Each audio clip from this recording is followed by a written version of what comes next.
é que esse dinamismo todo,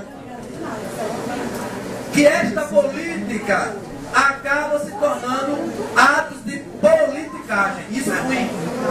Isso é ruim.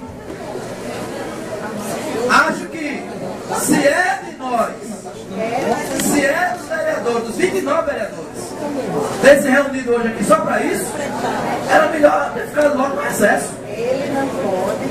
Porque qual é o objetivo central? O que é que pode trazer de vantagem para a sociedade potiguar a Câmara fazer a eleição da sua mesa diretora um ano antes do prazo? Um ano. Esta mesa, que deverá ser eleita amanhã, claro que não com o nosso voto, porque nós somos contra a antecipação. Não estou falando da formação da chapa, estou falando do mérito da antecipação. Esse processo deveria acontecer no final do próximo ano. Está lá o regimento dizendo que o processo eleitoral deve acontecer até o final do próximo ano. Como é até o final do próximo ano, qual o mal que teríamos de fazer exatamente em novembro ou em dezembro do próximo ano? Por outro lado, a pergunta é reversa também. Que benefício nós temos de antecipar esse processo para agora? Será que é já para começar o balcão de negócio do jogo eleitoral da campanha do próximo ano, professor eleito? Será?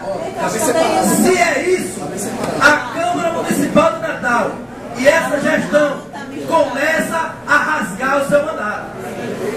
Se a Câmara Municipal de Natal está aprontando, armando, eu não vou chamar de circo, porque é uma ofensa aos profissionais do circo, mas se é isso, armando para eleger uma mesa já para fazer barganha na campanha de deputado estadual, federal, senador, governador e presidente, isso é vergonhoso.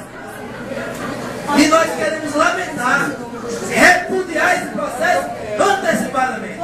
Amanhã, obviamente, vamos fazer esse debate com muito mais ênfase, com muito mais qualidade, porque nós, de fato, deveríamos estar hoje aqui, deputados, discutindo a lei orçamentária anual, porque nós vamos começar a discutir amanhã com 150 emendas.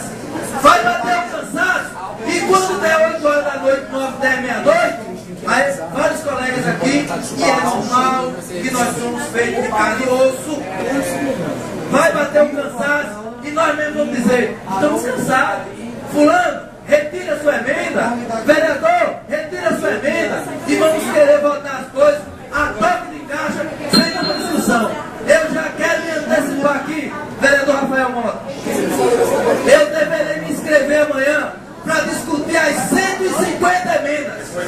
Nenhuma emenda que eu achar que tenha dúvida e que deva discutir, eu vou me omitir da discussão. Que a sessão chegue no sábado, no domingo,